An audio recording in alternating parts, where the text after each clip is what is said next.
nossa nutróloga queridíssima, doutora Liliane Opperman. Bem-vinda. Olha muito que linda obrigada. que ela está. Estamos fazendo uma dupla hoje aqui no Não é, Look, Gláucia? né? Olha. Gostou, diretora? Fica bonito, né? Falei, hoje eu estou lisa, ela está enrolada. Então, hoje está fazendo aquele contraste. Ela está bronzeada, eu estou vindo pós-férias branca. Doutora, eu não tô bronzeada, não. A chuvinha tava forte. Mas você sabe que um dia que eu peguei de sol deu pra 2, vai. Dá uma ajudada. Assim. Não é verdade? Temos que aproveitar. Agora é o seguinte, hoje o nosso tema no Fato ou Fake é tireoide. Falei ao longo do programa que é sempre um assunto atual. A gente sempre tem dúvida, até porque é uma glândula importantíssima. Então, antes da gente começar com fatos e fakes que você separou, vamos mostrar essa glândula? A gente tem uma imagem dela. Conta um pouquinho das funções, né? Como é que a gente sabe localizar a tireoide, doutora? Então, olha esse formato maravilhoso, né? Deus não poderia ter feito algo que significa tanta disposição, energia, liberdade, comunicação do nosso metabolismo, das nossas células, da nossa energia, por uma borboleta, né? É verdade. Como que a natureza é perfeita. E a função é produzir principalmente os hormônios tireoidianos, que são o T4, o T3. O T3 também ele é convertido depois da produção do T4 também, que são hormônios que vão agir regulando toda a nossa parte metabólica. Tá. E vocês vão ver como que é aqui, ó, bem... Ai, que bonito. Aqui tá aquele ossinho, então você pediu pra gente mostrar como que a pessoa pode identificar. Então tá aqui aquele osso, ióide. E aí ela está logo abaixo, um pouquinho abaixo dele. É aqui? Vamos lá. Vamos lá, doutora. Vamos eu posso ser a... Lá. Aqui. Aqui, ó. E a gente sente, a gente pega, né? Aqui, ó. Então, é legal todo mundo observar, né? Inclusive, tá em algumas doenças da tireoide, acontece o bócio, que é justamente aquele inchaço. E é visível, né? Porque as pessoas olham realmente e veem. É muito comum também as pessoas veem quem tem cicatriz aqui, que é a cicatriz de cirurgia. Da retirada. Da retirada. Da tireoide. Então, gente, está aqui, localizamos, entendemos as funções. Vamos então ao nosso Fato ou Fake. Vamos ao Fato ou Fake. Primeiro Fato ou Fake na tela. Aproveitem e mandem perguntas também. Doutora, o hipotireoidismo é o grande causador da obesidade? É fato ou é fake? Fake. Nossa, eu conheço tanta gente, Carol, que fala assim, nossa, meu problema de emagrecer é a tireoide. Aliás, muita gente fala assim, nossa, eu tenho problema, eu tenho tireoide. Então, primeiro passo, todos temos tireoide. Então, quando você tem alteração de tireoide, você pode ter tireoidite, que muitas vezes é a tireoidite de Hashimoto, que é autoimune. Tá. E às vezes a tireoidite de Hashimoto não necessariamente tem alteração da glândula, do funcionamento. E aí a gente tem as alterações de função, como o hipertireoidismo, tá? Então, assim, para ficar bem didático, o hipo, teoricamente, é o que todo mundo conhece como que engorda. Na verdade, é capaz, sim, de engordar no máximo uns 2, 3 quilos. Muito mais líquido. É muito mais líquido, muito mais líquido e, assim, muito mais atrelado o hipotireoidismo à dificuldade de emagrecer quando ele não está tratado. Entendi. Eu tenho hipotireoidismo há 11 anos tratado e basicamente o que a gente precisa para quem tem é tomar certamente o hormônio em jejum, né? Continuar a nossa vida, fazer exercício, porque para mim cruzar o braço e falar, olha, eu não vou engordar mesmo, porque eu tenho um problema na tireoide, eu tenho esse hipotireoidismo desde a minha última gestação. E autoimune? Não tenho a tireoidite de Hashimoto. Entendi. Não tenho os anticorpos, a minha glândula é perfeita, não tenho cisto, não tenho nódulos. São outras alterações também da anatomia da glândula. E a medicina tem explicação, assim, o porquê que ele surge, dependendo até de uma faixa etária hoje, que é até mais comum, né? É mais comum em mulheres, é mais comum, assim, existem todas as faixas etárias em ambos os sexos, mas é mais comum em mulheres.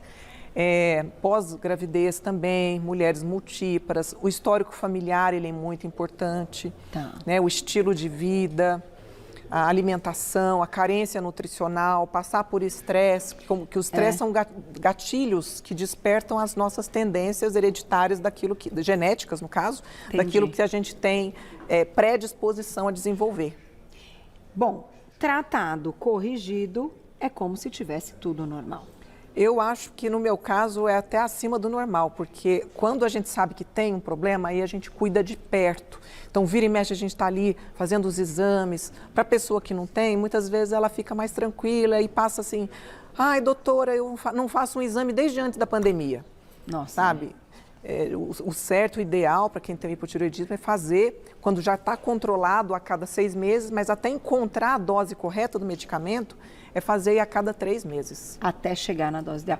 Daqui a pouquinho você diz, então, até um pouco do diagnóstico, porque a gente sabe que um ultrassom, por exemplo, de tireoide é importante, mas às vezes, como você disse, a glândula não tem alteração na imagem, ela está só na função. Só na função, e aí a gente E precisa nem de toda vários alteração de imagem significa, né? Às vezes tem alteração na imagem e não tem na função, e às vezes tem na função e não tem na imagem. Ó, pra vocês verem como o negócio não é simples assim. Vou lá e já volto, mandem perguntinhas no @VocêBonitaTV e a gente continua com fato ou fake. Agora, uma coisa é certa, você tem que cuidar do que é prioridade na sua vida, não é a saúde? Sua autoestima também é prioridade. Quando a gente associa as duas coisas, acabou. Vamos para o próximo fato ou fake, hoje falando de tireoide na tela. Vamos lá, doutora. Posso saber se tenho disfunção na tireoide realizando exames de sangue? Isso é fato ou é fake? É fato. Oba! É apenas assim que a gente consegue entender a disfunção. Na verdade, quando a gente está diante de um paciente com as queixas clássicas, né, de hipotireoidismo, aquele inchaço, aquele olhinho que não abre, aquela dificuldade de ter energia, acorda cansado, o cabelo às vezes caindo ou enfraquecido, a gente já faz como se fosse um pré-diagnóstico. A gente faz um diagnóstico clínico. Tá. A gente pode chamar até de hipotireoidismo subclínico, a ser confirmado quando a gente faz o exame de TSH principalmente, né? E as dosagens de hormônios T4 e T3. Eles sempre vão dar alterados? Eu falo que a clínica ela é sempre soberana. A ponto de, muitas vezes, a paciente tem todas as queixas e o TSH está limítrofe, ou seja, ele ainda não passou do limite a ser considerado patológico. Mas ali a gente considera, muitas vezes, a indicação de iniciar o tratamento e o que nos dá mais certeza é quando o paciente obtém essa resposta. Fala, nossa, minha vida melhorou, minha disposição, acabou aquela sonolência, aquela sudorese, aquela taquicardia.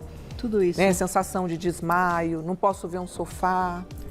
E como é que é o sono de quem está ali com problemas na tireoide? Ela ainda está descontrolada antes até do diagnóstico? A gente pensa que o sono é uma beleza, que a noite vai ser ótima, mas muitas vezes a pessoa tem tanta prostração diurna e acaba não fazendo as coisas e ela acaba acumulando uma energia que faz com que ela tenha muitas vezes um sono agitado. Entendi. Então não necessariamente o sono vai ser reparador. Qualquer doença vai alterar o sono. Qualquer situação no nosso corpo vai alterar as coisas básicas, que são o sono, a nossa energia, a nossa vitalidade, o nosso apetite, né, o paladar. Olha só, então a gente tem que prestar atenção em absolutamente tudo mesmo. Sem dúvida. Próximo fato ou fake na tela, daqui a pouquinho tem perguntinhas do público no @VocêBonitaTV. Olha lá. Fato ou fake? Cansaço é um sintoma importante do hipotireoidismo. É fato. Cansaço é uma coisa assim tão interessante que algumas pacientes falam assim, nossa, mas eu já estou há mais de ano assim. E eu falo, mas por que não buscou antes? Por cansaço. Ou seja, a pessoa com hipotireoidismo ela pode estar tão cansada e numa disfunção mental, numa desorganização, que até para buscar ajuda, até para fazer o raciocínio de que aquilo não está legal, fica difícil. Entendi. Mas se você fosse descrever esse cansaço, quando a gente fala de fadiga, de cansaço, porque como a gente tem várias doenças que envolvem, né, o cansaço acaba sendo uma queixa, um sintoma de um monte de coisa. Então, até, enfim, problemas que não são ligados à tireoide, mas que também podem trazê-lo como queixa. Uhum. Como você descreveria, como você contou que você então teve, né, hipotireoidismo, o cansaço de alguém com hipotireoidismo? É um cansaço que, mesmo que a pessoa durma, que ela descanse, que ela procure resolver os problemas, digamos assim, e tá tudo bem, é como se estivesse sempre sobrecarregada. Tá. Então, às Não vezes... é um desânimo, é um cansaço físico mesmo. Exatamente. Tá. E pode também, por isso que eu falo que as doenças, diagnóstico diferencial é muito importante. E na fibromialgia, que é um assunto que a gente já trouxe aqui várias vezes, tem muitas vezes a fadiga e a dor, aquela dor pesada. E no hipotireoidismo também tem o inchaço, a sensação de peso nas pernas, pode ter dor articular e mais o cansaço. E mais um cansaço. Então, porque quando a gente fala de depressão também é um desânimo, mas que às vezes a gente interpreta como cansaço, mas que são coisas diferentes, né? Então é legal a gente Então, um paciente entender. cansado, ele pode estar depressivo, Sim. ele pode estar com problema na tireoide, ele pode estar com fibromialgia, ele pode estar com anemia, enfim. E às vezes ele se auto-intitula preguiçoso. Então por isso que precisa do diagnóstico, né, doutora? Sem dúvida. Já perguntinhas, tem mais fato ou fake na tela, aproveitem. Olha lá, crianças geralmente não têm problemas na tireoide, fato ou fake? Fake. Fake? Você sabe que na pesquisa das doenças comuns na infância, logo que nasce, o hipotireoidismo está entre umas delas. E assim, eu falo que na infância, o retardo no diagnóstico é, assim, crucial. Fazer o diagnóstico precoce vai interferir no desenvolvimento, no aprendizado, né, no desenvolvimento físico, tanto de crescimento quanto da parte mesmo das aptidões, daquilo que a criança, à medida que as idades vão passando, o que se faz aos 2 anos, o que se faz aos 3, retardo mental. Então, é muito importante que seja feita aquela consulta, primeira consulta depois do nascimento. Esse primeiro ano, né, é o ano mais importante, é um ano que a criança precisa estar no pediatra, fazendo os exames necessários. Sei que a gente tem dó, eu tenho 3 filhas, é difícil, né? Porque a gente fica assim, meu Deus, é teste do pezinho, e mais a isso, e mais a vacina, e vai no pediatra, e vai fazer mais exame. A gente fica querendo poupar, mas é importante, às vezes, pecar por esse excesso e descobrir qualquer coisa a tempo do que passar. E ainda envolvendo a questão da tireoide, pode alterar o crescimento, talvez, né? Também. Então, o pediatra tem ali, né, a curva que a gente fala e não adianta, tem que ter o diagnóstico, né, doutor? Porque imagina, pequenininho. E aí, como que é feita essa reposição quando são nas crianças do hormônio? Tem como repor via tratamento, né, para criança. É porque para o adulto é um comprimido. Aí tem de outras formas. Tem de outras também. formas. Que coisa, eu nunca parei para pensar nisso. Tem. Tá aí, gente, a gente tem que ficar de olho mesmo. Temos que falar sobre. Com certeza. Vou colocar o próximo fato ou fake? Vão mandando perguntinhas para a gente ir retomando também, tá? Todos os itens aí, a gente vai, para dar tempo de tudo. Então, fato ou fake? Olha lá, depressão pode ser um dos sintomas do hipotireoidismo. É o que a gente vai falar daqui a pouquinho, vamos descobrir se é fato ou fake. Quem gosta de um cabelão? Eu gosto. Né, também. Aquela história, depois dos 40 pode ter cabelo comprido. Credo, claro que pode. Já ouviu essa história? Já, mas eu não peguei pra mim, não. Tô nem aí. Vamos ser felizes, né? Vamos lá, a gente deixou um fato ou fake na tela. A gente tá falando de tireoide hoje no nosso quadro. E foi esse, ó. Depressão pode ser um dos sintomas do hipotireoidismo. Fato ou fake? Fato mesmo. E aí eu quero comentar a importância da psiquiatria integrativa. Tá. Porque, basicamente, uma pessoa que se sente triste, deprimida, que perde a vontade de fazer as coisas, ela vai muitas vezes procurar um psiquiatra. Sim. E na psiquiatria, geralmente, se faz o diagnóstico muito clínico. E quando a pessoa, esse médico, ele tem uma formação um pouco mais integrativa, ele parte para essa questão da análise laboratorial. Então, para ali justamente fazer os diagnósticos diferenciais da depressão, por exemplo, com o hipotireoidismo. Tá. Para mim, é muito comum vir um paciente tomando o antidepressivo e, de repente, a gente descobre que ele tem um hipotireoidismo. Entendi. E, às vezes, eu pego até histórico de exames que um outro médico fez e estava lá.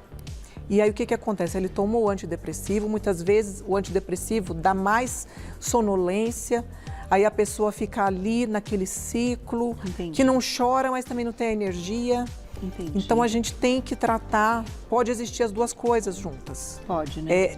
Não é impossível acontecer. Até porque quando você não tem energia, está inchado, é comum você se entristecer disso. E sim, eles podem coexistir, mas saber exatamente o que é cada coisa e tratar individualmente é muito importante. Tá aí. Eu vou colocar uma perguntinha do público que chegou e a gente vai falar ainda de alimentação, que tem um monte de coisa envolvendo alimentação. Beijo para quem mandou. Ó, a baixa vitamina D é um fator que contribui para o aparecimento da tireoidite de Hashimoto? Você sabe que hoje é muito comum se tratar as doenças autoimunes com protocolos de altas dosagens de vitamina D, tem muitos estudos mostrando. Eu não sou uma médica que tenho essa especialidade em tratamentos com altas doses de vitamina D, mas a gente sabe dos efeitos na proteção de doenças autoimunes no geral. Puxa vida. Sim, então eu vou dizer para você o seguinte, os valores laboratoriais que a gente vê que estão lá, normal e baixo, são de uma população comum, de uma população que já é carente de vitamina D. Uhum. Então, para a gente falar em prevenção de doenças, a gente está falando de valores de vitamina D pelo menos acima de 50. Tá. E o laboratório considera, assim, acima de 30. De 30, é. E aí, quanto mais específico a gente vai ficando, no protocolo de doenças cardíacas acima de 70, e tem o protocolo específico para doença autoimune. É um nicho dentro da medicina que tem sido muito estudado. Vamos ter que fazer parte 2 desse assunto, porque tem muito fator fake ainda, mas eu queria fechar falando dos alimentos tão importantes que você quis priorizar trazer aqui, né? Então aqui a gente tem ovos como um bom exemplo de zinco, complexo B, aqui alga, que é com um bom exemplo de iodo. Aliás, também a gente trouxe a espirulina em cápsula. Aqui. Que está aqui, é a espirulina, que é excelente fonte também de nutrientes, de antioxidantes, né, do próprio iodo. O iodo é importante para a conversão ali dos hormônios. Tá. Né, o peixe também como fonte, né, de iodo. Daqui a pouco eu falo que não pode, mas aqui a gente tem a semente de chia, a linhaça, a castanha do Pará como um excelente fonte de selênio. O selênio ele é importante nessas conversões, nessas produções de hormônios. Aqui, gente, o sal, é importante optar pelo sal iodado, tá? Porque nem todo sal ele é acrescido do iodo. E, de repente, as pessoas não conseguem, pelas fontes naturais, receberem essa fonte. Pessoas que não comem peixes. Então, o sal iodado, ele tem essa função de prevenção mesmo do hipotireoidismo. E aqui a gente tem o que se deve evitar. E, aliás, que seria o que? A farinha branca, que, na verdade, evitando ela, se evita uma série de situações aí em saúde.